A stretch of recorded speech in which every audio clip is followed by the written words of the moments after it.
The color drained from my face as I stared at the phone in my trembling hands. A text message notification had popped up on the screen. "Can't wait to see you and my baby tomorrow. The idiot still has no clue." This wasn't my wife's regular phone. This was a second device I'd discovered tucked behind a loose drawer in the nursery I'd spent months perfecting. The nursery for what I thought was our child. I stood frozen in the middle of the pale yellow room, surrounded by the hand-painted woodland creatures I'd meticulously created on the walls. The crib I'd assembled piece by piece, the rocking chair I'd restored from my own childhood. All of it built for a lie. My fingers moved mechanically across the screen, unlocking a digital Pandora's box with Laura's predictable password, the same one she used for everything. What I found made me physically sink to my knees on the soft carpet I'd installed myself. Hundreds of texts, dozens of intimate photos, voice notes filled with laughter at my expense. "Poor Kevin," Laura's familiar voice cooed in one recording. "He's so excited about being a dad. If only he knew he was building someone else's kingdom." A deep male chuckle followed. Jason, her ex, the real father. "He's such a friggin' chump," Jason replied. "But hey, at least he's good for something. Nice nursery, by the way. Thanks, Kev." Their mocking laughter echoed in my ears as I closed my eyes, feeling something inside me crack and then instantly freeze over. I didn't scream. I didn't break anything. I didn't cry. Instead, I carefully replaced the phone exactly where I'd found it and walked downstairs to greet my wife as she returned from her prenatal yoga class. For the first time in our marriage, I knew exactly what I needed to do. I'd met Laura Michaels 5 years ago at a charity gala where my architecture firm had donated design services for a new children's hospital wing. She had been breathtaking in a shimmering silver dress, working the room with practiced ease, her Instagram followers growing by the hundreds as she posted carefully curated photos of the evening. I was the quiet one, the serious architect who preferred blueprints to small talk.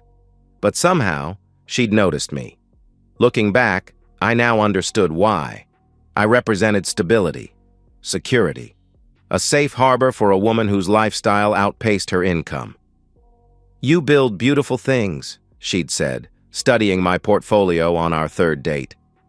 "I've always wanted someone who could build something lasting." We were married within a year.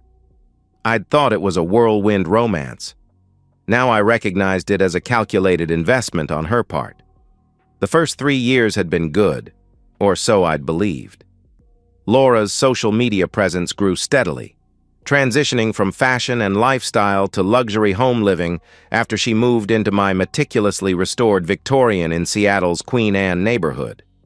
I was proud of her ambition, her ability to turn our life together into something that inspired others. When she featured my design projects, it brought in new clients. We seemed like the perfect team. Then came the pregnancy announcement. I still remember dropping to my knees in the bathroom as she showed me the positive test, tears streaming down my face as I pressed my ear to her still flat stomach. It was the happiest moment of my life. "We're going to be a family," I'd whispered. Laura had smiled that camera-ready smile, already planning the announcement post that would later garner 147,000 likes and a stroller sponsorship. I began work on the nursery the next day. My greatest project, a labor of love. Now I knew it had all been a performance. The excited phone calls to her mother, the way she'd place my hand on her growing belly when the baby kicked, the tears in her eyes when we'd learned we were having a little girl. All of it, scripted content for her growing audience. And all the while, she'd been meeting Jason in hotel rooms, laughing at my devotion, plotting their future together, one funded by my hard work. Jason Parker. Her toxic ex, she claimed to have completely cut ties with years before meeting me. The startup investor with flashy cars and flashier promises who'd broken her heart, but apparently never relinquished his hold over her. As I methodically prepared dinner that evening, watching Laura upload her latest bump dates to her hundreds of thousands of followers, I contemplated how a man builds his life on what he believes to be solid ground, only to discover he's been standing on quicksand all along. "The nursery looks amazing, baby," Laura said without looking up from her phone. "My followers are obsessed with those little forest animals you painted. The woodland theme is trending like crazy." I nodded, stirring the pasta sauce with steady hands. "I'm glad everyone approves. The video tour got picked up by that parenting blog. They want to do a feature after the baby comes," she continued, completely unaware that I now understood her true plans. To leave me once she'd secured enough brand deals and financial stability, taking my supposed daughter to start a new life with Jason. "That sounds wonderful," I replied, my voice betraying nothing as I served her dinner. "We should celebrate." Laura finally looked up, surprised by my sudden enthusiasm. For a moment, I wondered if she felt a flicker of guilt as she smiled at me. "I was thinking," I continued casually, setting down my fork, "maybe we should do something special for our anniversary next month. Something memorable." Her eyes lit up. "Like what?" "A party. Something elegant. You could invite all your important contacts, your family, your sponsorship people. I could rent out that rooftop venue you love at the Grand Hotel." Laura clapped her hands together. "That would be amazing content. And we could announce the baby's name finally." I reached across the table and took her hand, the same hand that had typed disgusting messages to another man for months, the same hand that had caressed his skin while carrying what I thought was my child. "It'll be unforgettable," I promised. "Trust me." And for once, I wasn't lying. The first thread of my plan unspooled the next morning. I called in a favor from Marcus, my college roommate who now ran a cybersecurity firm. "I need surveillance, discreet, comprehensive, and completely legal," I explained over coffee in a shop 3 towns over from our home. Marcus studied my face. "This about Laura? You finally figured it out?" I nearly dropped my cup. "You knew?" He sighed, looking genuinely pained. "I had suspicions. She and that investor guy were tagged at the same charity event in Portland last year when you were at that conference in Chicago. When I mentioned it, she gave me this whole story about running into him accidentally and how awkward it was. Why didn't you tell me? I tried, man. Remember that night I came over to watch the game and asked if everything was good with you guys? You went on for 20 minutes about the baby and how happy you were. What was I supposed to say?" I remembered that night. I'd been so blind, so trusting. "So will you help me?" I asked. Marcus nodded grimly. "What do you need?" The cameras were installed within days. Tiny, undetectable devices hidden throughout our home, excluding the bathrooms for legal reasons. Everything was above board. I owned the house outright. My name was on all the documentation. I had every legal right to secure my property with surveillance equipment. The audio recordings began to amass immediately. Laura on the phone with Jason while I was at work. "He's working late again on the Jefferson project. Come over." "I miss you. Kevin's so boring lately. All he talks about is the baby. After she's born, I'll wait 6 months. Just enough time to leverage the momfluencer deals, then I'll tell him I'm unhappy. He'll give me whatever I want in the divorce. He always does."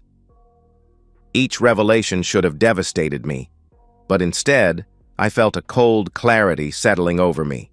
I used my lunch breaks to consult with Pierce, the shrewdest divorce attorney in the state, ensuring everything was documented properly.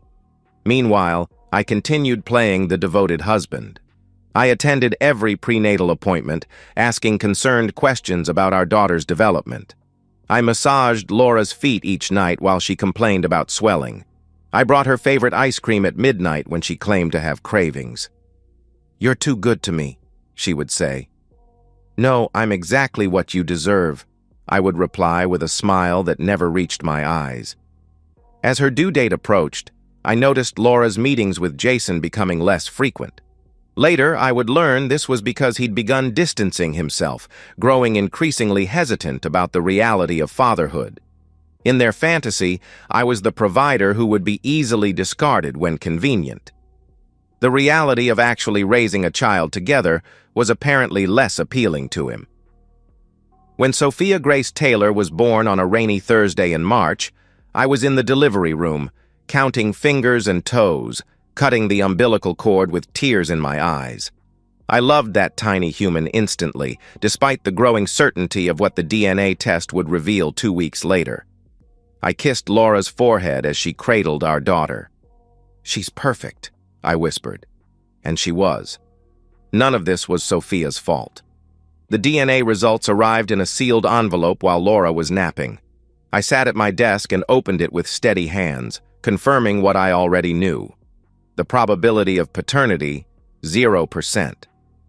I filed the report carefully in my growing collection of evidence, and then went to rock Sophia to sleep, singing softly to her as tears silently tracked down my cheeks. This would be the only time I allowed myself to cry. Laura's return to social media was meteoric. Her raw, unfiltered postpartum content, which was, in fact, meticulously filtered and staged, resonated deeply with her audience. Brands lined up for partnerships.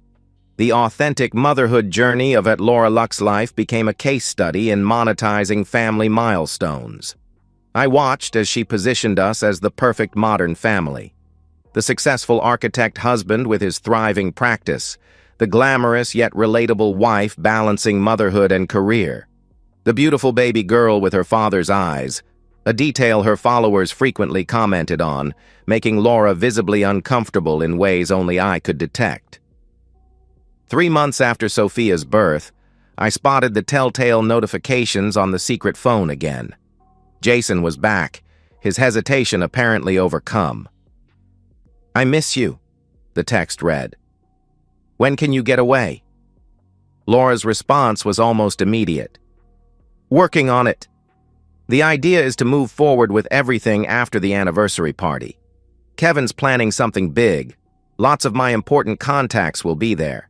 I can't mess that up. And then? And then I tell him I need space. File for divorce. Take half of everything plus child support. You and I can be together by Christmas." That evening was my breaking point.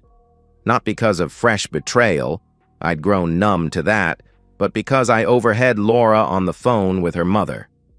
"Kevin's been amazing with Sophia," she said. "It's actually kind of sad how much he loves her." The casual cruelty of that statement crystallized everything. This wasn't just about infidelity anymore. This was about a fundamental absence of humanity. Laura didn't view me as someone she'd betrayed, but as someone whose love was pathetic, whose devotion was worthy of mockery. I walked quietly to my office and opened my laptop. The anniversary party, scheduled for exactly 1 month away, would need some special additions. "Marcus," I said when he answered my call, "I need one more thing. A presentation setup, projector, screen, the works." "Going forward with everything?" he asked. "Yes. It's time." "You're sure about this? There's no coming back from it." I thought about Laura's words. It's actually kind of sad how much he loves her. "There's already no coming back from it," I replied. "She just doesn't know it yet." The following weeks were a masterclass in compartmentalization. By day, I was Kevin Taylor, doting husband and father, working diligently on my architectural projects. By night, I was the architect of something very different, Laura's complete downfall. I began by revisiting our prenuptial agreement with Pierce. Laura had signed it without much scrutiny before our wedding, too confident in her ability to circumvent any legal obstacles when the time came. The document contained several key clauses that would prove devastating. Infidelity would result in the unfaithful party forfeiting all claims to joint assets. Any attempt to misrepresent biological parentage constituted fraud. The use of joint resources to maintain an extramarital relationship would require full financial restitution. The prenup was ironclad. Pierce had made sure of it. Next came the financial preparations. I systematically documented every penny Laura had spent meeting Jason, hotel rooms, gifts, meals, all charged to credit cards linked to our joint accounts. The total came to just over $37,000 over the past year alone.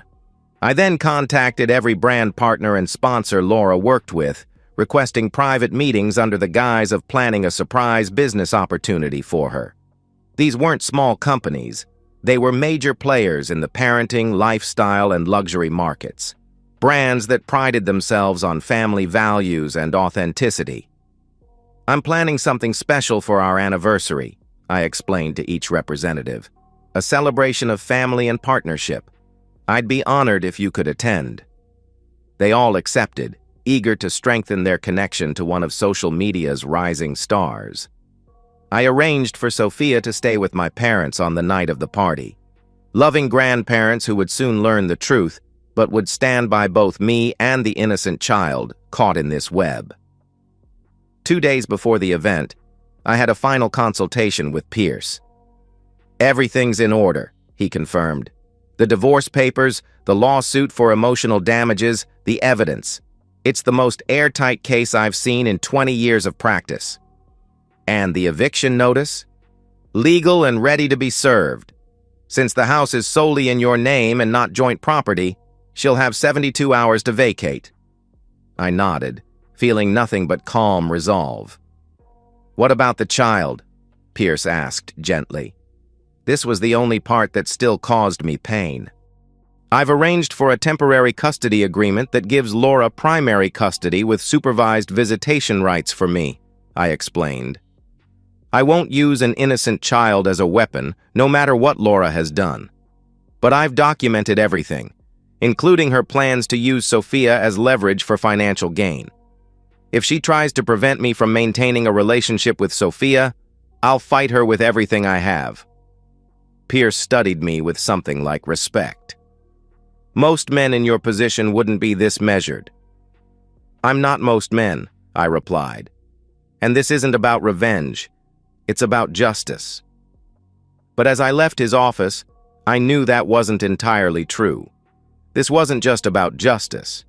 It was about making sure Laura and Jason understood exactly what they had destroyed and ensuring they could never rebuild it. The anniversary party was everything Laura could have dreamed of. The Grand Hotel's rooftop venue offered panoramic views of the Seattle skyline, glittering against the backdrop of a perfect summer sunset. White roses and silver accents adorned every surface.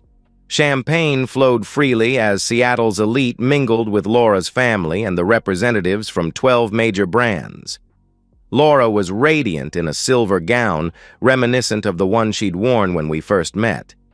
She moved through the crowd like a queen holding court, Sophia on her hip for the first hour, the perfect accessory for her carefully curated image of successful motherhood, before my parents took the baby to their hotel room for the night as planned. I watched her charm everyone, secure in her belief that her secret was safe, that her future was assured.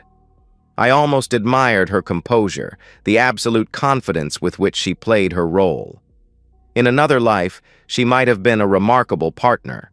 In this one, she was simply a remarkably effective con artist. At precisely 9:30 p.m., I clinked my glass to call for attention. "First, I want to thank everyone for coming tonight to celebrate 4 years of marriage to this incredible woman," I began, raising my glass toward Laura. The crowd applauded appreciatively. "Many of you know that this past year has been especially meaningful for us with the birth of our beautiful daughter, Sophia." Laura beamed, basking in the adoring glances and nods of approval. "My wife has always been exceptional at sharing our life together," I continued. "Her ability to capture and showcase our most intimate moments has inspired hundreds of thousands of people and built connections with amazing brands, many of whom are represented here tonight." More applause. Laura's eyes shone with pride and triumph. In fact, Laura is so committed to documentation that she's maintained not one, but 2 separate records of her life. A flicker of confusion crossed her face. "Laura, Would you like to say a few words before I continue? I asked, offering her the microphone. Always eager for the spotlight, she stepped forward. Kevin has been the foundation that made everything possible, she gushed. Without his support, his love, his trust, I wouldn't be where I am today. He built our home, he built our nursery, he built the stable environment that allowed me to pursue my dreams. The crowd sighed appreciatively. And as we welcome sponsors like Gentle Hearts Baby Products and Family First Financial into our extended family, she continued, nodding toward the respective representatives, I just want to say that authentic connection and absolute honesty are the values we live by every day. I waited for her to finish, to return to her seat with that self-satisfied smile. Then I nodded to Marcus at the back of the room. Speaking of authentic connection and absolute honesty, I said as the lights dimmed slightly, I've prepared a special presentation to commemorate our journey. The projector hummed to life, illuminating the massive screen behind me. The first image appeared, a split screen of 2 text conversations. On the left, Laura's public Instagram messages about preparing for motherhood with me. On the right, her private texts to Jason discussing their affair and laughing about my obliviousness. A collective gasp rippled through the room. No, Laura whispered, her face draining of color. Kevin, what are you doing? I didn't answer. I didn't need to. The presentation continued relentlessly. Hotel receipts matched to calendar entries labeled prenatal yoga, voice recordings of Laura and Jason mocking my excitement about the baby, security camera footage from our own home showing Jason entering on days when I worked late. And finally, the DNA test results, displayed in stark black and white for everyone to see. The silence in the room was absolute. Laura's mother had both hands pressed against her mouth in horror. The brand representatives were frantically texting on their phones. Laura stood frozen in the middle of it all, her perfect world disintegrating around her. Kevin, she finally managed, her voice breaking. I can explain. It was a mistake. I was confused. A year-long mistake? I asked quietly, my voice amplified by the microphone. A confusion that resulted in deliberate paternity fraud? A series of mistakes that you and Jason documented extensively while spending tens of thousands of dollars from our joint accounts? She began to cry then, mascara tracking down her carefully contoured cheeks. Please, not like this. We can talk about this privately. The way you privately discussed leaving me after using this party to secure your sponsorships? The way you privately plan to take half of everything I've worked for, plus child support for a child that isn't mine? That kind of privacy? The whispers had started now. Phones were recording. Laura's carefully constructed public persona was being shredded in real time, witnessed by the very people she'd most wanted to impress. I love you, she tried desperately. I made a terrible mistake. But I love you. And you love Sophia. I know you do. You're right about one thing, I said, my voice steady. I do love Sophia, which is why I've arranged a temporary custody agreement that allows me to remain in her life while granting you primary custody. I won't punish an innocent child for your actions. Relief flooded her face. Thank you, Kevin. We can work through this. We can... I held up my hand to stop her. That's the only mercy you'll receive from me. With that, I nodded to Pierce, who stepped forward with a leather portfolio. He handed Laura 3 documents. This is a petition for divorce on grounds of adultery and fraud, I explained as she stared numbly at the papers. This is a lawsuit for $37,452.18, the exact amount you spent on your affair using our joint funds plus damages. And this, I said, pointing to the final document, is an eviction notice. You have 72 hours to vacate my property. Laura collapsed then, sinking to her knees on the polished floor. You can't do this to me, she sobbed. Where am I supposed to go? I looked down at her, thinking of all the nights I'd spent planning the nursery, all the times I'd held her hair back during morning sickness, all the love I'd invested in a complete fabrication. "That," I said quietly, removing my wedding ring and placing it on the table beside her, "is not my problem anymore." I turned and walked toward the exit. As I reached the door, I paused and addressed the shocked audience one final time. "The bar is open for another hour. Please enjoy the rest of your evening." The aftermath was swift and absolute. By morning, the story had exploded across social media.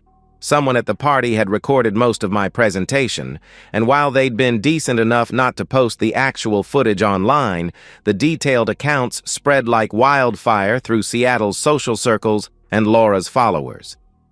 Laura Luck's life became Laura Lied life overnight. Her carefully cultivated image of authentic motherhood crumbled as brand deals were publicly terminated one after another. Her follower count plummeted as the same audience that had once adored her perfect family narrative now vilified her for her deception. Laura's parents, traditional people who had always been somewhat uncomfortable with her social media career but proud of her apparent stable family life, refused to take her calls. Her younger sister Amanda sent me a long message apologizing for not warning me about Jason's continued presence in Laura's life, explaining that Laura had sworn it was over each time Amanda had confronted her. Jason, predictably, vanished completely. When Laura called him from a hotel room the day after the party, his number had already been disconnected. His social media accounts went private, then disappeared entirely. According to a mutual acquaintance, he'd accepted a sudden business opportunity in Singapore, about as far from Seattle and his responsibilities as he could get. I moved through these days with a strange sense of detachment, focusing on practical matters. I arranged for all of Laura's belongings to be packed by a service and placed in storage, prepaying for 3 months, my final act of consideration. I changed the locks, security codes, and Wi-Fi passwords on the house. Through it all, I maintained contact with Laura solely regarding Sophia, adhering strictly to the temporary custody agreement. When we exchanged the baby for my visitation days, we met in public places with my lawyer present to prevent any accusations or manipulations. Laura aged years in weeks. Her immaculate appearance deteriorated as her financial situation grew dire. Without her sponsorships and with frozen access to what she'd thought were joint accounts, she was forced to move into a tiny studio apartment in a part of town she would have never visited in her previous life. The lawsuit meant any income she managed to secure would be garnished for years to come. 2 months after the party, I ran into her former assistant at a coffee shop. "She's working at Nordstrom now," Becca told me with a mixture of schadenfreude and pity. "Cosmetics counter, part-time. Can you imagine? Last year she was pulling in 5 figures per sponsored post, and now she's spraying perfume samples for minimum wage." I nodded without comment. It wasn't satisfaction I felt at this news, but something more complex. A sense that the natural order of things had been restored. Actions had consequences. Lies had been exposed to the light. The divorce was finalized in record time, the judge unsympathetic to Laura's tearful pleas after reviewing the mountain of evidence. The financial judgment followed shortly after. Laura would be repaying me for years to come, a constant reminder of the price of betrayal. As for Sophia, I kept my word. Despite having no biological connection to her, I established myself as a consistent presence in her life. My lawyer helped me secure legal standing as a de facto parent based on my role from birth, ensuring that regardless of biology, I would remain her father in the eyes of the law. It wasn't her fault that she had been conceived in deceit, and I refused to disappear from her life the way Jason had. Laura seemed genuinely grateful for this much, at least. "You're the only stable thing in her life now," she admitted during one exchange, looking thin and exhausted. "I didn't deserve you, Kevin." "No," I agreed quietly. "You didn't." 6 months after what Seattle social circles now referred to as the anniversary incident, I was having dinner with Marcus when he asked the question others had been too afraid to pose. "Do you regret any of it?" The public exposure? The scorched earth? I considered this carefully, twirling pasta around my fork. I regret that Sophia will one day learn about all this, I finally answered. I regret that I spent 4 years loving someone who never really existed. But the rest? No. You could have just divorced her quietly, he pointed out. Taken half the house, arranged visitation. I shook my head. That's what she was counting on, my continued passivity, my continued role as the fool building someone else's kingdom. I set down my fork. Some betrayals run so deep that the only appropriate response is to bring everything into the light. Sometimes justice requires witnesses. Later that night, I stood in the doorway of what had once been the nursery I'd built with such hope and love. I'd recently repainted it, replacing the whimsical forest creatures with a simpler, cleaner design. It was still Sophia's room for her visits, still filled with carefully chosen toys and books, but it no longer represented a lie. I thought about Laura's words from so long ago. You build beautiful things. I've always wanted someone who could build something lasting. The irony wasn't lost on me. In the end, I had built something lasting, a life defined by truth rather than comfortable deception, by self-respect rather than willful blindness. It wasn't the life I'd planned, but it was mine, built on a foundation no one could ever take away. And that, I decided as I quietly closed the door, was enough. And that's the end of today's story. If you enjoyed it, please give this video a thumbs up and drop a comment below. Your support helps the algorithm push my content further. If you're new to the channel, don't forget to hit that subscribe button. It really helps me keep creating more stories for you. Thanks for watching, and I'll see you in the next one.